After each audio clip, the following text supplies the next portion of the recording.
فرانتس کافکا از تبار چک و اتریش. کافکا نویسنده یهودی تبار از پراگ بود که آثارش به ویژه در قرن 20 تأثیر بسزایی در ادبیات اگزیستانسیالیستی و مدرن داشت. وی در سال 1883 به دنیا آمد و آثارش اغلب فضای کابوسوار و بیرحمانه‌ای از بوروکراسی و بیگانگی انسان مدرن رو نشون میدهد.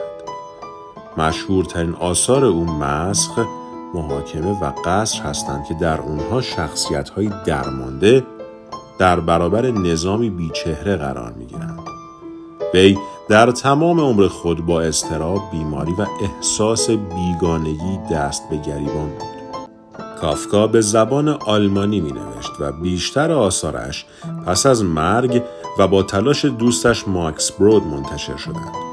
اصطلاح کافکایی امروزه برای توصیف موقعیت‌های پوچ و وحشت‌انگیز ناشی از بوروکراسی کور استفاده می‌شود. کافکا در سال 1924 بر اثر سیل درگذشت.